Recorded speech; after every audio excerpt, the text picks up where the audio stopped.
कुबेर भगवान शिव के परम भक्त थे। उनके पुष्प वाटिका से प्रतिदिन पुष्प लाने वाला गंधर्व था हेमा माली।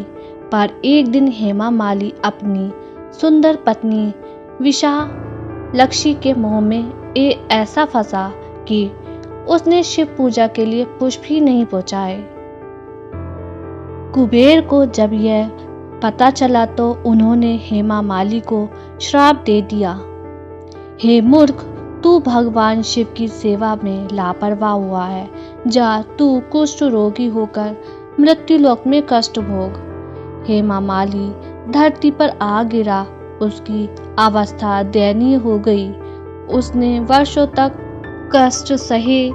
तब वह एक दिन हिमालय क्षेत्र में ऋषि मार्कंडेय जी के आश्रम पहुंचा और उन्हें अपनी स्थिति बताई। ऋषि बोले, हेमा माली, तू योगिनी एकादशी का व्रत कर। इस व्रत से बड़े बड़े पापों का भी नाश हो जाता है। हेमा माली ने पूरे विधि विधान से व्रत किया और जैसे ही उसने पारण किया उसका शरीर स्वस्थ हो गया। वह पुनः स्वर्गलोक लौटा और कुबेर की सेवा में नियुक्त हो गया।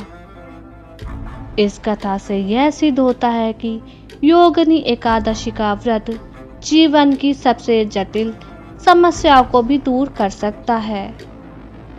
व्रत का वैज्ञानिक और आध्यात्मिक पक्ष। एकादशी व्रत शरीर को विश्रहित करने में मदद करता है, मानसिक स्थिरता को और ध्यान शक्ति को बढ़ाता है। यह व्रत आंतरिक शुद्धि का एक वैज्ञानिक तरीका भी है। पारण विधि। द्वादशी तिथि में सूर्योदय के बाद अन्न, जल, फल आदि ग्रहण कर व्रत का पारण करें। भगवान विष्णु को भोग अर्पण कर भोजन करें। पारण में तुलसी युक्त जल, खीर, फल और हल्का सात्विक भोजन उचित माना गया है। तो ये थी योगिनी एकादशी की रहस्यमयी और पुण्यदायी कथा। एक व्रत जिसने एक पापी को बना दिया पुण्य आत्मा। एक दिन जिसने दिला दी मोक्ष की सीढ़ियां। और एक नाम श्री विष्णु, जिसका स्मरण मिटा देता है जन्म जन्म के बंधन। अगर आज की ये कथा आपके मन को छू गई हो तो इसे अपने प्रियजनों तक पहुंचाइए, क्योंकि श्रद्धा तब और बढ़ती है जब उसे साझा किया जाए। YT वायरस शोर्ट्स पर हम हर दिन लाते हैं ऐसी कथाएं जो आपको जोड़ती हैं आपके संस्कारों, आस्था और